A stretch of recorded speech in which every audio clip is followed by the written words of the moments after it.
Hello friends, welcome to our channel UPSC Next. This is Manish Srivastav. As you know, we have started a series on Mission MPPSC. This is lecture number 4. We have already covered 3 lectures जिनमें MPPSC के regarding जो newly updated syllabus है उसके accordingly सारे questions करवाए हुए हैं, तो उन लेक्चर्स को जरूर देखें। शुरू करते हैं आज का सेशन। आज भी बहुत सारे इंपॉर्टेंट क्वेश्चंस हैं, इनके आंसर जरूर करिए आप लोग, और साथ में जो भी आपका टोटल हो आउट ऑफ 10 वो ज़रूर मुझे कमेंट सेक्शन में बताया करिए। तो आज का पहला क्वेश्चन है कि which of the following is an electromagnetic wave.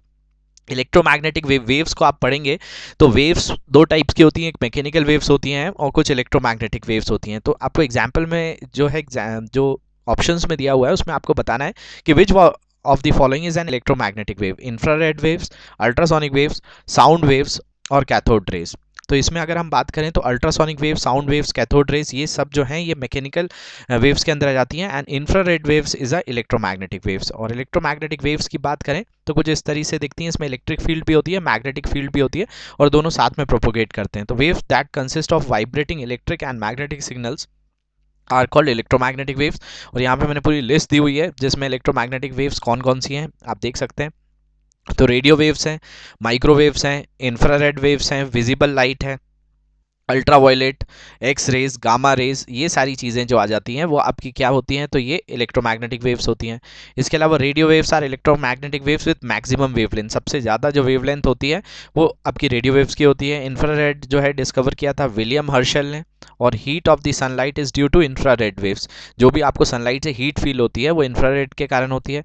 और infrared waves are used in TV remotes, जो अभी आप रिमोट कंट्रोल्स यूज़ करते हैं उसमें इंफ्रारेड वेव्स यूज़ होती है। और sound waves are longitudinal waves. Sound waves जो होती है मैकेनिकल के ही दो टाइप होते हैं, एक होता है ट्रांसवर्स और एक लॉन्गिट्यूडनल। तो साउंड वेव्स लॉन्गिट्यूडनल टाइप का होता है, and it can not travel through vacuum.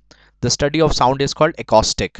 और sound travel faster in solids. Sound wave higher than 20 kilo hertz are called ultrasonic, और लेस देन 20 हर्ट्स जो होती है वो इंफ्रासोनिक होती है। हमारी जो ह्यूमन रेंज होती है वो 20 हर्ट्स से 20,000 हर्ट्स के बीच में होती है। Now we are moving toward the second question, and this is from biology कि which of the following gland secrete the enzyme pepsin. हमारी बॉडी के अंदर कौन सी ऐसी ग्लैंड है जो पेप्सिन का जो है सिक्रेशन करती है। Liver, gastric glands, salivary glands या इंटेस्टिनल ग्लैंड्स।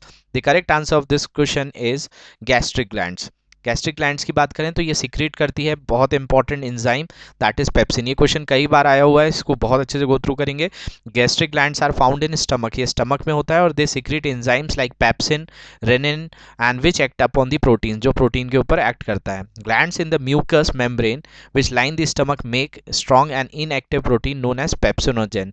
हमारी जो ग्लैंड्स होती हैं उनमें एक म्यूकस मेम्ब्रेन होती है। म्यूकस मेम्ब्रेन जो होता है वो स्टमक के अंदर एक लेयर बनती है जिसके कारण हमारी बॉडी में जो हाइड्रोक्लोरिक एसिड बनता है उससे हमारी स्टमक पे किसी भी तरीके से नुकसान नहीं पहुंचता है। तो that is from the mucus membrane which line the stomach make and store in inactive protein, और वो जो है एक इनएक्टिव प्रोटीन जो है स्टोर करता है, that is known as पेप्सोजेन।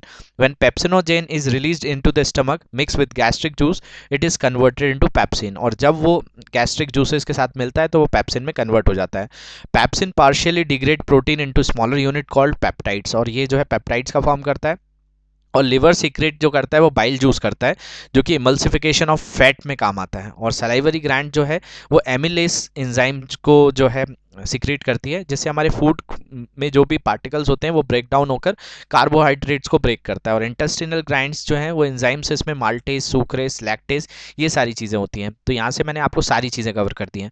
Next अगर हम बात करें, नेक्स्ट क्वेश्चन है कि when the state women's commission of Madhya Pradesh was establish.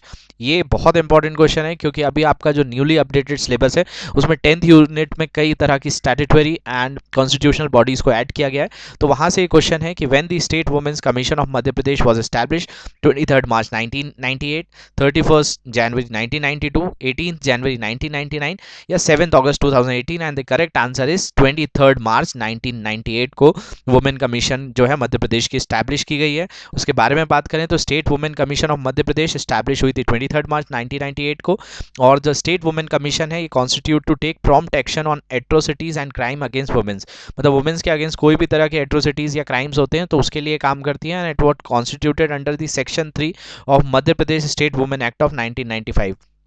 तो ये सेक्शन 3 के अंडर है और it is a statutory body with the power of a civil court.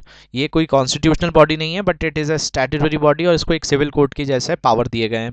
और नेशनल कमीशन फॉर वुमेन जो है स्टैब्लिश जो हुई थी नेशनल कमीशन, वो 31 जनवरी 1992 को हुई थी। और मध्य प्रदेश में हमने यहाँ बात करी है कि मध्य प्रदेश जो वुमेन कमीशन है वो 23 मार्च 1998 को हुई है। तो दोनों में से कोई भी आएगा तो आप डेट याद जरूर रखें। And it was constituted as per the national commission for women act 1990। और 18 जनवरी 99 को विभा जो पार्थ सारथी हैं उनको अपॉइंट किया गया था हेड ऑफ द कमीशन और चेयरपर्सन। और प्रेजेंट हेड जो कमीशन की हैं वो रेखा शर्मा है and she assume the charge of chairperson on 7 अगस्त 2018। अभी रिसेंटली भी ये न्यूज़ में है रेखा शर्मा। तो ये अभी जो कई तरह के प्रैंक्स वीडियो जो बनाते हैं वुमेन्स के अगेंस्ट उस पर अभी कुछ एक्शंस लेने जा रही हैं। तो is the current chairperson of the national commission for women in India. इनके बारे में ज़रूर पढ़ लीजिएगा। नेक्स्ट अगर हम बात करें तो government of Madhya Pradesh has setup biofuel jatropha power plant. ये जेट्रोफा जो है एक प्लांट के फ्यूल प्लांट से क्रिएट किया जाता है फ्यूल और ये ऑल्टरनेटिव है डीजल पेट्रोल का।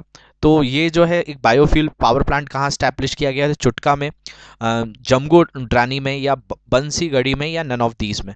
तो आपको बताना है इसमें कि गवर्नमेंट ऑफ मध्य प्रदेश जो है मध्य प्रदेश सरकार ने बायोफ्यूल जेट्रोफा पावर प्लांट कहाँ स्टैब्लिश किया and it is establish at Bansgarhi. Bansgarhi की बात करें तो government of Madhya Pradesh has set up a biofuel plant Bansgarhi in Mandla district और इसकी कैपेसिटी जो है 10 किलोवाट है। जेट्रोफा जो रिलेटिव होता है कैस्टर प्लांट से और ये जो है हैज़ 35% नॉन एडिबल ऑयल। और jatropha oil can be used as biofuel और इन 2018 ट्रेडिशनल एविएशन फ्यूल और jatropha oil or 75:25 ratio were tested by CSIR। तो CSIR ने भी इस पे जो है टेस्टिंग की थी। और the first nuclear power plant of Madhya Pradesh is being setup in चुटका village of Mandla district. तो न्यूक्लियर पावर प्लांट चुटका में बनाया जा रहा है लेकिन आपका बंसीगढ़ी में जो है आपका जेट्रोफा पावर प्लांट है। And Jambodrani in Dewas is a wind energy area. तो वहाँ पे बहुत सारी विंड्स मिल्स हैं। नेक्स्ट अगर हम बात करें type of reproduction in which a part of a plant body develops into a new individual is called. कि एक टाइप का जो रिप्रोडक्शन होता है प्लांट्स बॉडी के अंदर जो डेवलप करता है न्यू इंडिविजुअल को, उसको क्या कहा जाता है? फिजन कहा जाता है, रीजनरेशन कहा जाता है, वेजिटेटिव प्रोपोगेशन कहा जाता है या फिर सेक्सुअल प्रोपोगेशन कहा जाता है। And the correct answer is vegetative propagation. ये प्लांट्स के अंदर जो प्रोपोगेशन होता है रिप्रोडक्शन का उसको वेजिटेटिव प्रोपोगेशन कहा जाता है। जैसे आपने देखा होगा प्लांट के किसी पार्ट को आप कट कर देते हैं और दूसरी जगह उस कटिंग को लगा दिया जाता है तो वो वहाँ से स्टार्ट हो जाता है ग्रो करना। इस तरह के जो रिप्रोडक्शन को वेजिटेटिव रिप्रोडक्शन कहा जाता है। तो vegetative reproduction is the type of reproduction in which a part of plant body develops into a new individual. Vegetative propagation is a type of asexual reproduction in which new plants are produced from roots, stems, leaves or buds. As new offsprings come from the vegetative part of the plant, hence the name as vegetative propagation. तो hope ये आपको diagram से भी समझ में आ रहा होगा। Next अगर हम बात करें कि which among the following scheme of Madhya Pradesh government is related to migrant workers और विलेजेस।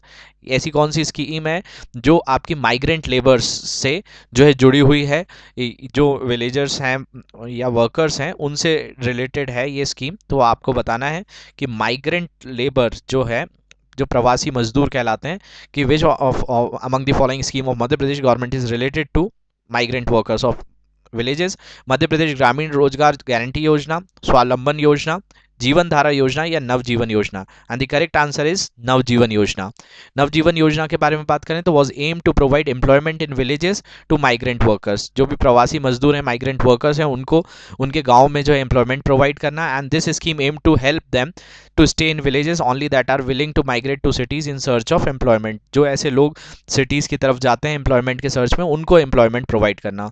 और under this scheme the government is providing land and commercial space with their villages at very nominal price. और इस scheme में government जो है land और commercial space दे रही है विलेजेस में बहुत ही नॉमिनल प्राइस पे। इसके अलावा मध्य प्रदेश ग्रामीण रोजगार गारंटी योजना जो है ये 2 फरवरी 2006 को की गई थी। Initially this scheme was started in 18 districts of Madhya Pradesh और under this scheme 100 days of guaranteed work was provided and 60 rupees per day was provided to workers. इसके अलावा दूसरी योजना है स्वावलंबन योजना। ये जो है ST/SC के अनएम्प्लॉयड यूथ के लिए है। और थर्ड जो है the scheme help them by providing a loan for shops, commerce etcetera. Jeevan Dhara Yojana was aim to provide free food to very poor citizens who are not earning anything. तो यहाँ पे जितनी भी ऑप्शंस में आपकी स्कीम्स थी उनको मैंने यहीं डिस्कस कर दिया है। Now we are moving toward the 7th question. Who appointed the Khan E Jahan Maqbul अ तेलुगु ब्राह्मण कन्वर्ट एज वजीर।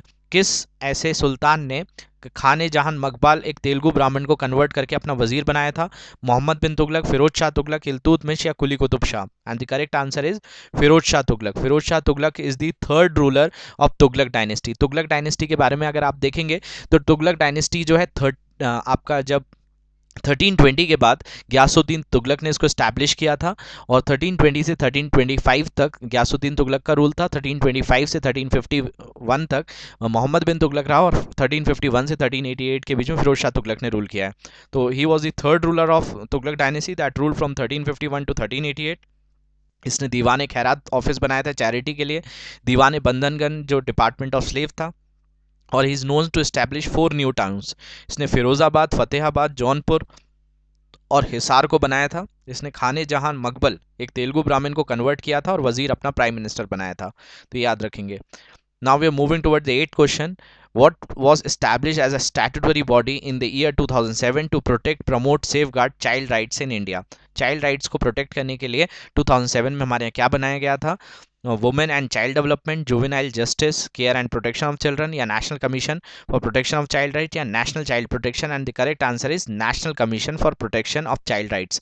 तो ये भी आपके स्टैट्यूटरी बॉडीज में दिया हुआ है, इसको जरूर देख लीजिएगा। National commission for protection of child rights establish किया गया था 2007 में under the commission for protection of child right act 2005।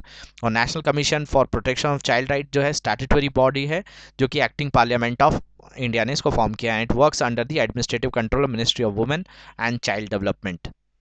Next अगर हम बात करें कि the first white tiger safari in Madhya Pradesh was started in which place? Bandhavgarh में स्टार्ट हुआ है white tiger safari, Kanha Kisli में, मुकुंदपुर में, या शिवपुरी में? And the correct answer of this particular question is Mukundpur.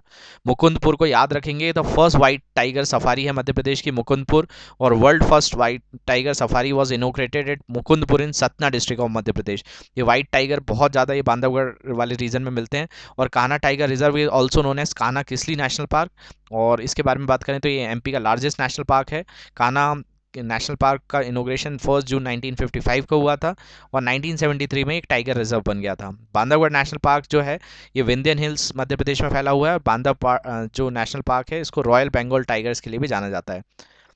इसके अलावा the final question of today's lecture is what is the scientific name of leopard? Leopard का साइंटिफिक नेम क्या होता है? एक्वस अफ्रीकैनस, पैंथेरा टिग्रिस, पैंथेराना ऑक्ना, या पैंथेरा पैडस? ये आपको बताना है कि what is the scientific name of leopard.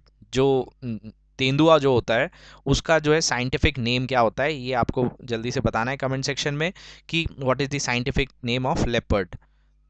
Equus africanus, Panthera tigris, Panthera onca, या फिर पैंथेरा पैडस?